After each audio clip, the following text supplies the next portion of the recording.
Hello dear students, welcome back to YouTube channel scholarship सैलड में। उम्मीद करता हूँ आप सब खैरियत से होंगे। डियर स्टूडेंट्स, फाइनली जो है वो आपके इंतज़ार की घड़ियाँ ख़त्म हो चुकी हैं। पीएमडीसी की जानिब से जो है वो इस साल के लिए टेस्ट सिलेबस अनाउंस किया गया है इनकी ऑफिशियल वेबसाइट पे। तो अब यहाँ पर देखें, इस टाइप का आप ये जो PDF है इनका डाउनलोड करके पूरा देख सकते हैं। पूरा इन्होंने जो है वो इस PDF में जो है वो स्ट्रक्चर से लेके इनका वेटेज और डिफ़िकल्टी लेवल भी इन्होंने बताया है। तो यहाँ पर ये इनकी अनाउंसमेंट हो चुकी है। इससे पहले एक और छोटी सी अनाउंसमेंट मैं आपको बता दूं कि इनकी जो इंस्टॉलमेंट है स्कॉलरशिप की, वो फर्स्ट वीक ऑफ जुलाई में रिलीज़ की जाएगी। तो आपने फर्स्ट वीक ऑफ जुलाई तक वेट करना है। अब हम इनका जो है वो ये स्ट्रक्चर देख लेते हैं। तो देखें, इसमें जो है वो स्ट्रक्चर में इस बार जो MCQs टोटल होंगे वो 200 होंगे और ड्यूरेशन जो होगी ना वो 3.5 आवर्स होगी। फॉर्मेट आपको पता है कि MCQs बेस पे होता है। और यहाँ पर देखें, मेडिकल कॉलेज की एडमिशन के लिए मिनिमम जो पासिंग मार्क्स होंगे वो 65% होंगे और डेंटल कॉलेज एडमिशन के लिए जो है वो मिनिमम पासिंग मार्क्स जो है वो 55 होंगे। कोई भी नेगेटिव मार्किंग नहीं होंगी। वेटेज की अगर हम बात करें तो देखें, इस बार जो है वो बायोलॉजी, केमिस्ट्री, फिज़िक्स, इंग्लिश और लॉजिकल रीजनिंग भी है। तो ये वो जो है वो पार्ट्स हैं। टोटल जो हमारे 5 पार्ट्स हैं, जिसमें परसेंटेज के हिसाब से अगर हम देखें तो बायोलॉजी जो है वो 34%, केमिस्ट्री 27%, फिज़िक्स 27%, इंग्लिश 9% और लॉजिकल रीजनिंग 3%। ठीक है। और यहाँ पर नंबर ऑफ़ MCQs देखें तो बायोलॉजी के 68 होंगे, केमिस्ट्री के 54 होंगे, फिज़िक्स के 54 होंगे, इंग्लिश के 18 होंगे और लॉजिकल रीजनिंग के 6 होंगे। टोटल जो परसेंटेज है वो 100 है और यहाँ पर जो नंबर ऑफ़ MCQs हैं वो 200 होंगे। ठीक है।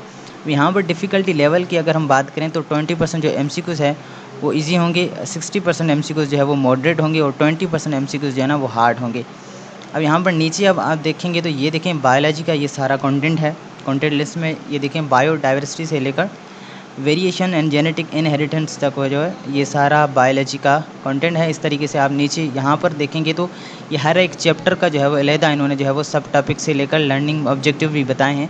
तो आप हर एक यहाँ से टॉपिक देख सकते हैं कि कौन कौन से इस बार टेस्ट में आ रहे हैं। और इस बार टेस्ट जो है वो थोड़ा टफ भी होगा, तो आपने अच्छे से प्रिपरेशन करनी है। ये जो है वो टोटल इनके चैप्टर्स जो है वो मैं आपको बताता हूँ कि कितने हैं।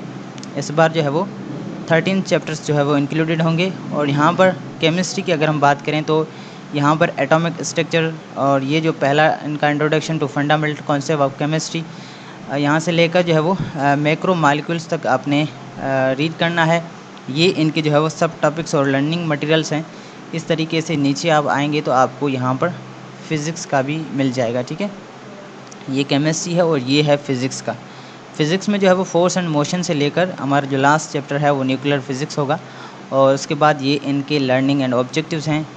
उसके बाद नीचे अब यहाँ पर जो लास्ट हमारा पार्ट होगा इंग्लिश और लॉजिकल रीजनिंग का, ये जो है वो इसमें ये इंग्लिश है।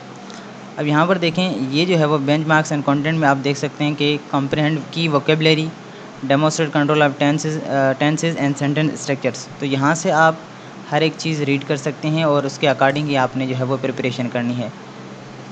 और ये जो है वो लॉजिकल रीजनिंग की है, जिसमें इंट्रोडक्शन में क्रिटिकल थिंकिंग है, लेटर एंड सैम्पल सीरीज़ है, logical deduction, logical problem, course of action, course and effect. और यहाँ पर जो है वो सैम्पल दिए हुए हैं क्वेश्चंस के। इस तरह के जो है वो क्वेश्चंस आ सकते हैं क्रिटिकल थिंकिंग में। इस तरह के जो है वो ये सैम्पल है जिसमें एक क्वेश्चन दिया होगा और यहाँ पर इस टाइप के आंसर्स होंगे।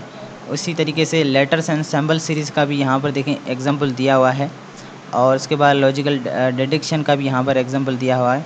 तो आप इस तरीके से इसको जो है वो समझ के आपने लॉजिकल रीजनिंग की जो है वो प्रिपरेशन करनी है।